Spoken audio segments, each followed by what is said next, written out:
They said the laws of the Ottoman house were older than memory itself, that no single woman could bend them without breaking the world around her. They were wrong. All it took was one night behind carved cedar doors, one ceremony no court poet dared name, to pry open rules that had guarded the dynasty since the first banners rose over Bursa. After that, the empire did not collapse. It shifted, quietly, permanently, until power ran along new corridors that no man had planned. Her name would be remembered in 3 languages and feared in all of them. In the west they called her Roxolana. In the palace, Hürrem, the cheerful one. Among those who watched their influence evaporate each time she smiled, she was something else entirely, the woman who learned the map of Topkapi by heart and then redrew it. But she did not begin as a legend. She began as a girl whose world ended in a single dawn.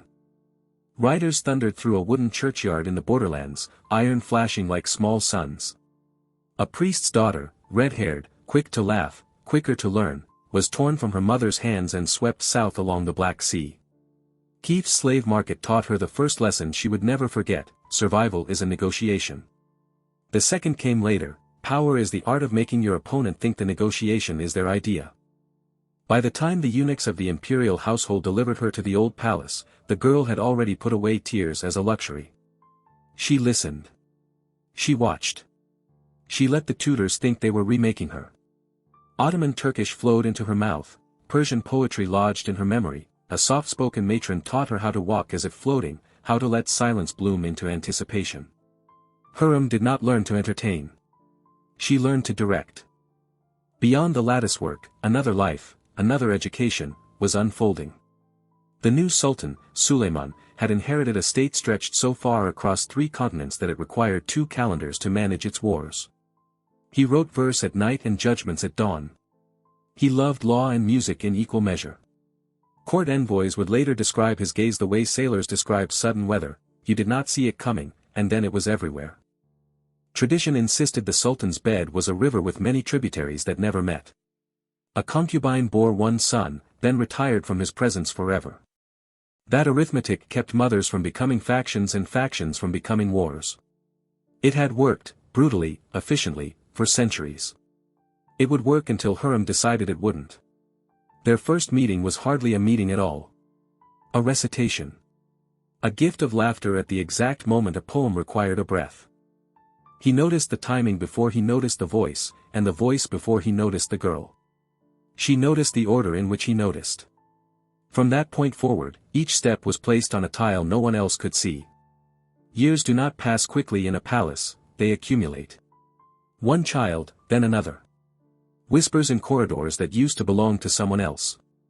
The old rule, one concubine, one son, began to look less like a commandment and more like a habit. Habits are easier to break. Hürrem never argued with the law. She simply wrote a life that made the law look small. She presented devotion not as surrender but as partnership, letters that braided affection with counsel, gifts that solved problems the divan had only begun to name, a steady refusal to disappear after a birth.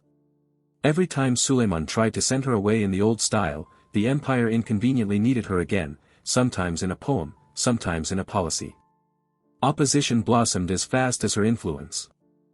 The chief consort once favored by the Sultan watched allowances shrink and doors close. The Grand Vizier, a friend so close to the throne that his shadow lay across the Sultan's sandals, measured the change and warned, softly at first and then not softly at all, a balance was tipping. The palace did what palaces do when it smells danger, talked in riddles, smiled too widely, served too much sherbet. Hürrem answered without raising her voice. She built a calendar of evidence, small victories that made big men grateful, petitions solved before they were read, crises that seemed to resolve themselves when her counsel was taken, and lingered when it was not. She did not need the divan to admit she mattered. She needed only for everyone to act as if she did. The first unthinkable step took shape in rumors long before it wore silk. Marriage. Not to a princess sent across mountains as a treaty with feet, but to a woman born in captivity. The law did not forbid it in words, tradition forbade it in everything else. So they created new words. The ceremony would sanctify what love had already made real, proclaiming her free in the same breath that made her wife. A loophole is just a door that has not been used yet. Preparations hid in plain sight. Rooms were aired that had not been opened since conquest. Jewelers restored Byzantine pieces that had outlived 3 empires.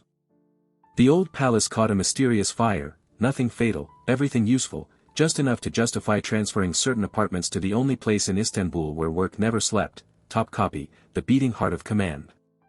The move that no woman was supposed to make became a matter of safety, logistics, timing.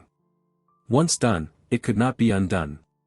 From new chambers she could feel the empire move. Courtyards breathed like living things. Messengers crossed stone squares with the urgency of thunderstorms. The imperial council gathered behind doors carved with verses about justice. Tradition said no female ear should be near that room. Reality said influence is the distance between a question and the person who answers it first. The title came last, because names are crowns. Hürrem needed one that did not ask permission from the past. Haseki Sultan. The favorite elevated to sovereignty. A phrase forged from Persian sweetness and Ottoman steel. It fit her the way a key fits a lock you didn't know your house had. All of this, the second child, the third, the apartments that crept closer to the center, the word that made her rank equal to those who had only been men, led to a night that had to be both public and secret, witnessed and unwitnessed. Before it, Hürrem was a miracle of exception. After it, she was precedent. And the empire, which swore it did not change, had already changed. The city understood before the scribes did. Lanterns burned later than usual along the Golden Horn. Perfume merchants swore they smelled ambergris riding the wind from the palace hill. In the kitchens, 100 copper pots glazed with honey and almonds were set simmering for a feast no herald had announced. Istanbul can read Topkapi the way sailors read the sea. Something vast was turning beneath the surface. Inside, the choreography unfolded like a secret scripture. Eunuchs in sable vests moved without sound. Silver basins shone with rosewater. The musicians tuned lutes not for a festival, but for a rite, restrained, ceremonial, precise. Hürrem's attendants braided her hair with a thread of pearls as fine as breath. She did not tremble. She had done her grieving years ago, in a cold market where a girl's name is the first thing sold. Suleiman entered in white, a color chosen for law, not for love. Witnesses were few and carefully chosen, a scholar whose rulings could polish anything into legitimacy, a chamberlain whose memory was famous for remembering only what the throne required, 2 matrons of the imperial household whose eyes had watched 3 generations of princes learn to walk. No poet was invited. Verse turns events into legend, this night needed to become procedure. The first violation was quiet, almost tender. A decree of manumission, freedom, read aloud and sealed with the tugra, the imperial cipher that looked like a bird about to take flight. In one sentence the slave became a subject, and in the next, a wife. Tradition gasped, law shrugged. The paper did not burn in anyone's hands. The sky did not split. Only the balance of the world tilted a degree. The second violation walked in on silk feet. The marriage contract named her not merely as beloved, but as partner in pious foundations to be built in Istanbul and Jerusalem, with revenues enumerated, witnesses named. Money is the truest language of power. By binding income to her signature, Suleiman made her presence permanent in the empire's ledgers, the one text even viziers fear to defy. The third violation was architectural. When the procession rose and moved, it did not take the old route back to the harem's distant apartments. It climbed instead toward the core, a suite newly restored near the council chamber, separated by a courtyard of cypresses whose shadows fell like ink across marble. For centuries that corridor had been a boundary between governance and desire. That night it became a hallway. The fourth violation wore a name. The scholar announced it without flourish, Haseki Sultan. The syllables landed like stamps on wet clay, setting hard the instant they touched air. Women in the dynasty had held dignity, influence, reverence, but never this word, never Sultan, a title that had caressed only male brows since the house's first victories. On parchment it seemed a small addition, an ornament. In practice, it opened chairs at tables previously counted by swords. The fifth violation was the most dangerous because it was invisible. It began as a rumor, became a habit, and ended as an institution, council. That night, after the blessings, after the sherbet sweet enough to sting, after courtesies had emptied the rooms of everyone but the 2 who mattered, they spoke of work. Not of battle lines or tax rates, those are details, but of sequence. What must be done first so that the second thing cannot be undone, whom to move where so that opposition becomes weather, not war. When dawn blanched the curtains, the empire already had the outlines of a plan it would spend 20 years pretending it invented without her. History prefers villains and saints. Hürrem offered something less comforting, competence. To those who lost when she won, that looked like sorcery. To those who watched closely, it looked like preparation finally meeting its hour. The recoil was immediate. In the barracks, janissaries grumbled that princes were being made by tenderness rather than trial. In the quarters of Mahidevran, the once favored consort, mirrors were covered with cloth as if for mourning. The Grand Vizier, Ibrahim Pasha, childhood companion of the Sultan, master of triumphs in Egypt and Hungary, did not protest in public. He smiled, as polished men do, and scheduled more meetings. There is a sound palaces make when two suns rise in the same sky. Doors begin to close a heartbeat sooner than they should. Messengers arrive out of breath from distances that are not long. A phrase, as Her Majesty suggests, appears at the edge of documents where it was never meant to live. Ibrahim heard those sounds and decided, disastrously, that he could conduct them. Hürrem did not need to defeat him, she needed him to defeat himself. The method was classical: supply the rope, let him weave the tapestry. She praised his victories to the point of isolation, offered him audiences that ran so efficiently no one else could keep up, made his indispensability visible enough that it frightened the man to whom indispensability is an insult, Suleiman. Jealousy was not the point, symmetry was. A ruler cannot share his echo. The court saw what it always sees too late. Gifts from Venice lingered longer in the vizier's antechamber than in the throne room. A Persian envoy left smiling from a conversation that should have ended in diminished expectations. Budgets began to harmonize around Ibrahim's preferences with a fidelity that looked less like loyalty than like dependence. None of this proved treachery. All of it suggested a center of gravity that had moved. Meanwhile, Hürrem worked where paper meets prayer. She sketched endowments, a soup kitchen that would ladle mercy and loyalty in the same bowl, a school whose stipends made grateful scholars, a bathhouse whose fees turned cleanliness into coin. She wrote letters in a hand so steady it seemed carved, to a Polish king who remembered Slavic winters, to a duchess whose dowry included a friendship with a banker every state secretly owed. She did not ask. She suggested which gift might please which god. In the harem she rewrote the atmosphere, not the rules. Tutors who had taught her taught again, now with budgets that sent girls upward, not outward. The old velvet hierarchy softened into a fabric she could fold. Girls who learned languages stood closer to doors, girls who solved quarrels found themselves in corridors where quarrels began. A handful of trustworthy women, chosen for patience, not beauty, were placed like lanterns along routes messages travel. Information became a tide that always, eventually, washed into her room. Everything depended on Hafsa Sultan, the Valide, the Sultan's mother, the only woman whose authority could simply eclipse Hürrem's. The two moved around each other like planets in an old dance: respect, avoidance, gestures of piety that contained exactly as much warmth as they needed to and not an ember more. When Hafsa sickened, the palace spoke the language it knows best in moments of uncertainty: ritual.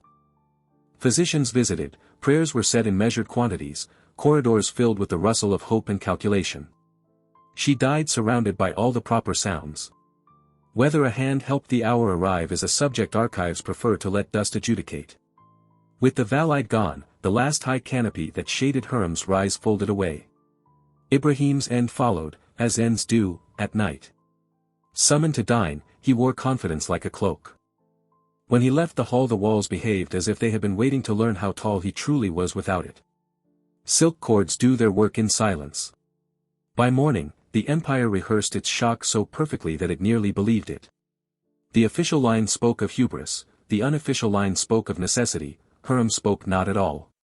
The court rearranged itself with the strange grace of water finding its basin.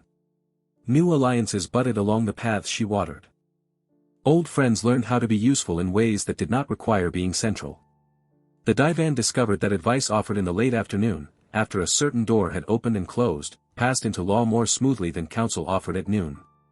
And in the provinces, where history tests theory, princes grew. Mustafa, the firstborn of Mahidevran, carried himself like a verdict the state expected to read one day. Hürrem's sons, Mehmed, Selim, Bayezid, learned different lessons, tailored like armor, one forged for scholarship, one for patience, one for fire. A mother cannot choose the world her sons will inherit, she can try to calibrate the boys to the machine. Those who hated her said she made Suleiman weak. Those who watched wars move like weather across maps knew better. Strength is not a shout, it is a sequence. Hürrem had placed the first stones of a road whose destination only she could see. The rest of the empire, walking it, would claim it had always been there. Spring crept over Istanbul in 1536, soft as a bribe. The Bosphorus shimmered like a mirror polished for the gods, but inside the palace, silence was its own storm. Ibrahim Pasha was gone, erased from portraits, from songs, from the calendar itself. Hürrem had achieved what no vizier's enemy ever could, she made his absence look inevitable. For the first time, there was no one left between her and the Sultan. In the mornings, she appeared veiled in the courtyard gardens, feeding the peacocks that strutted between marble fountains. Servants bowed lower, guards turned their eyes away faster. In the markets, women whispered her new title with the fascination reserved for miracles that should have been impossible. Hasiki Sultan. The Sultan's wife. The former slave who now signed her own imperial decrees in crimson ink. No one dared question the marriage aloud, but the air inside Topkapi had changed. The empire had always been ruled by men, yet now every decision passed through an invisible gate, one guarded not by soldiers, but by a woman with laughter sharp enough to draw blood.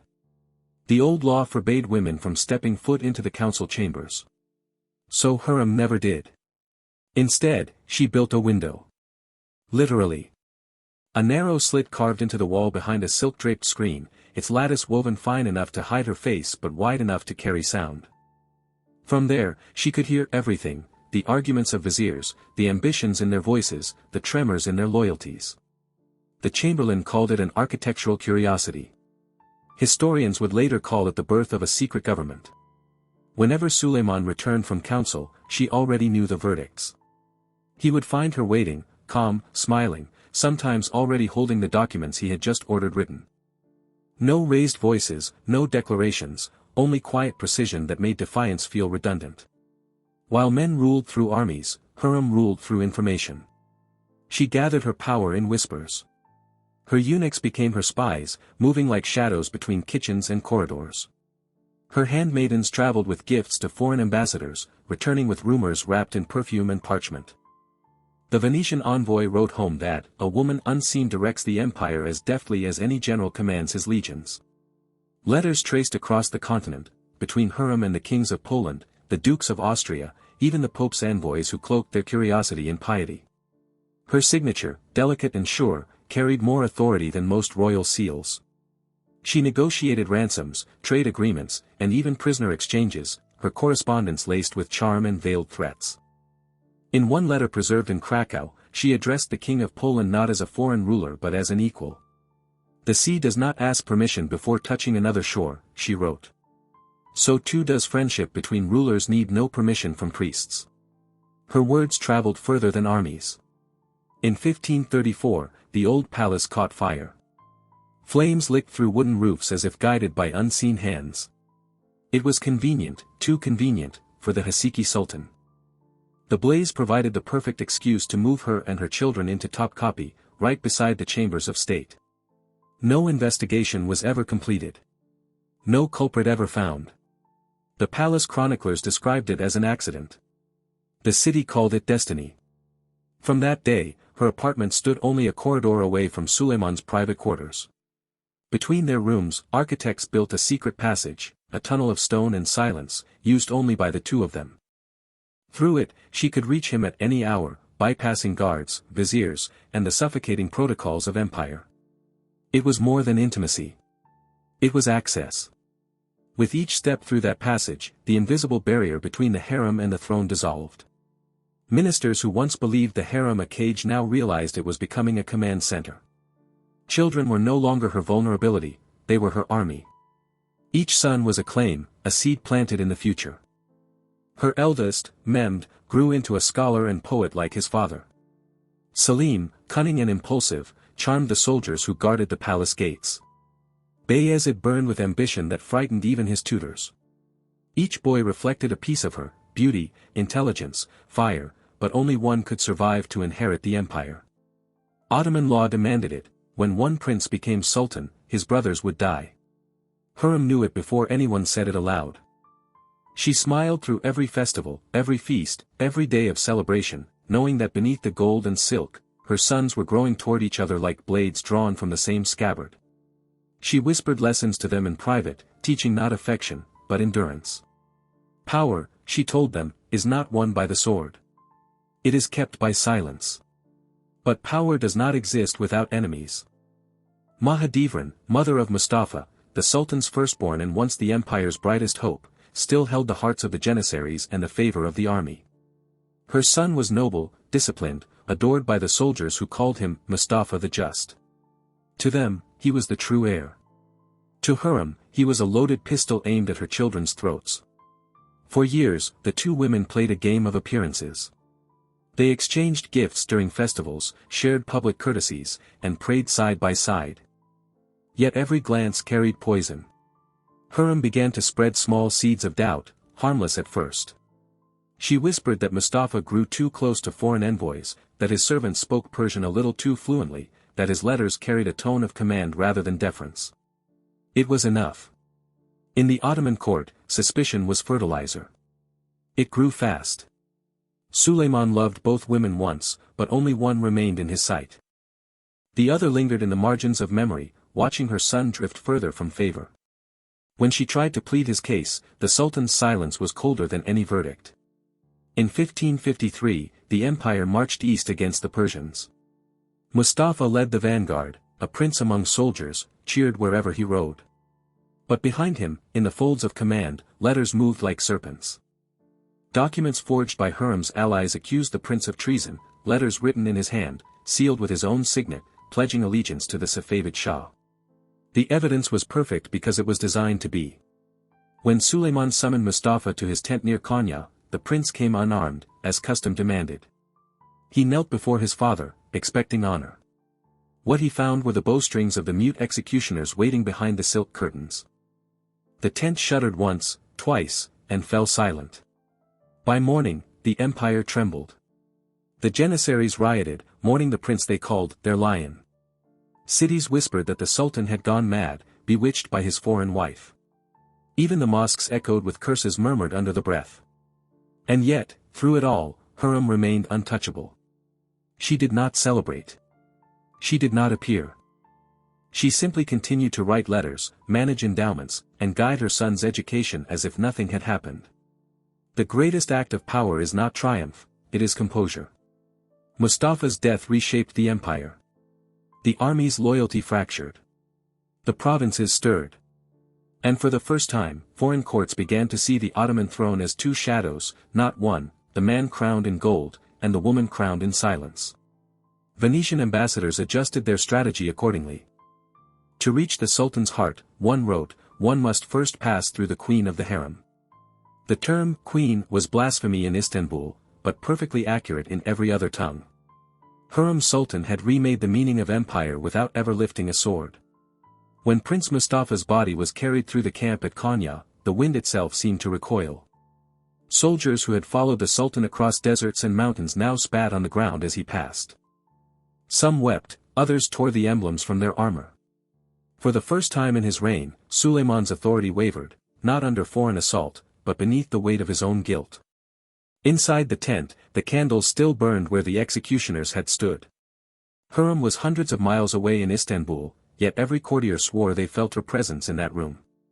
The empire whispered that she had engineered it all, that her pen had been sharper than any assassin's dagger. But no one could prove it. The documents vanished, the secretaries were dismissed, and the viziers who knew too much suddenly discovered an urge for pilgrimage. The Janissaries demanded answers. They surrounded the palace, beating their shields until dawn. Hürrem did not face them, she sent food instead, bread, meat, and sweet wine distributed by her servants in silence. By sunrise, half the anger had melted into hunger and shame. She knew men could not stay furious while eating. In the weeks that followed, the Sultan withdrew from public life, wandering the gardens at night, reciting poetry to no one. His verses grew darker, his sleep shorter. He stopped attending council altogether. Ministers came and went like ghosts.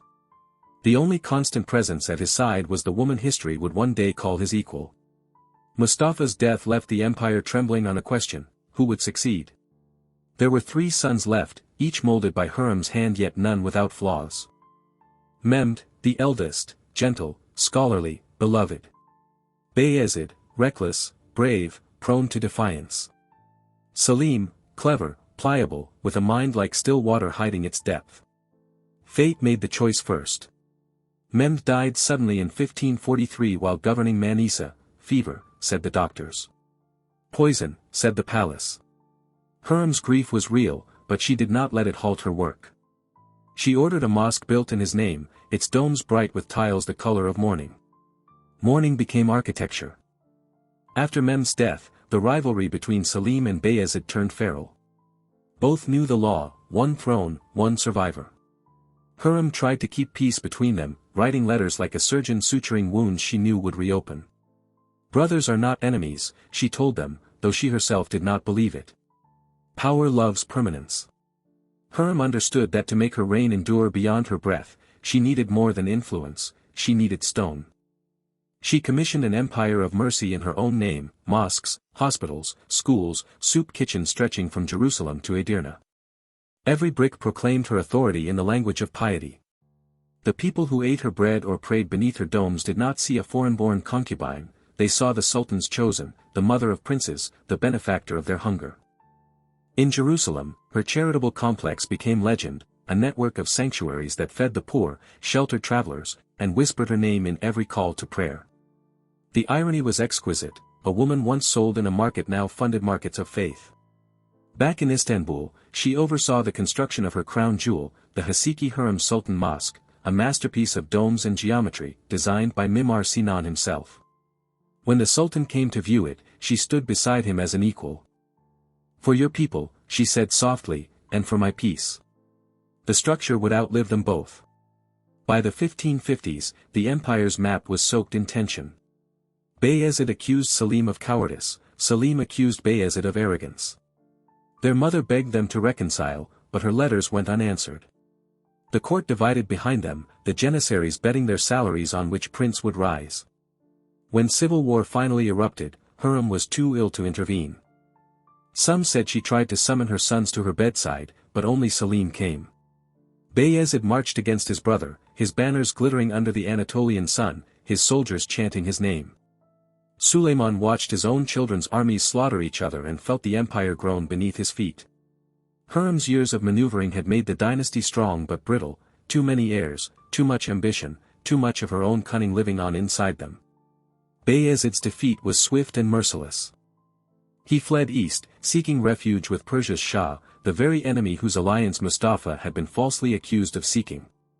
The irony was so sharp it almost seemed divine. Within months, Persian guards strangled him and his sons, returning their bodies as tokens of goodwill. Selim alone survived. The quiet son. The careful one. The one who waited. Hürrem's final triumph was the survival of her chosen bloodline, but it came with a price she had not calculated: the emptiness of victory. By 1557, the woman who had ruled an empire without ever wearing a crown could no longer rise from her bed. The marble floors she once glided across echoed with other footsteps now. Her sons ruled provinces. Her husband wrote poetry about loss. Servants found her staring out the lattice at dusk, lips moving in silent prayer, or calculation, it was hard to tell the difference. She asked that her body be buried near the Sultan, close enough for their shadows to touch at sunset. On the morning of April 15, 1558, the call to prayer began before dawn. When it ended, the Haseki Sultan breathed her last. No one cried loudly. The empire does not mourn with noise. Suleiman ordered her tomb built beside his own future resting place within the courtyard of the Suleimani Mosque, a marble vault inscribed in 3 languages, Arabic for faith, Persian for beauty, Ottoman Turkish for power. The inscription spoke of devotion, mercy, and wisdom. None mentioned manipulation, ambition, or blood. History, as always, prefers its queens wholly. Hürrem's death did not end her reign, it institutionalized it. The Sultanate of Women began that same year. For the next century and a half, the mothers and wives of sultans ruled through their sons, their veils heavier with authority than crowns of gold. Nurbanu Sultan, Safai Sultan, Kozum Sultan, each would trace her lineage back to Hürrem, invoking her name like scripture. What began as scandal became structure. Foreign ambassadors stopped sending petitions only to the throne, they now carried matching letters for the sultan's mother. Diplomacy itself had adapted to her ghost. Even centuries later, Ottoman historians debated whether Hürrem had saved or cursed the empire. Some called her the serpent of the harem, others the architect of stability. Both were right. Because the truth was not in what she destroyed, but in what she replaced. When Suleiman died 8 years later, they buried him beside her, as she had wished. The empire he left behind was larger than ever, but lonelier too, a vast inheritance built on the patience and audacity of one woman. Her story did not end with her death. It began again each time another woman looked through the lattice and realized the world beyond it could be hers. And so, the legend of the red-haired slave girl who became the empire's hidden ruler slipped into eternity, not as a tale of love, but as a manual for survival. In the centuries that followed, the empire learned to live with its ghost. Every ruler who entered Topkapi walked through corridors built from the echoes of her name. The women who came after her, mothers, daughters, lovers, spoke softly in her shadow, yet none could escape it. Hürrem had rewritten not just the politics of her time but the architecture of authority itself. The latticework that once hid women now became a screen through which they governed.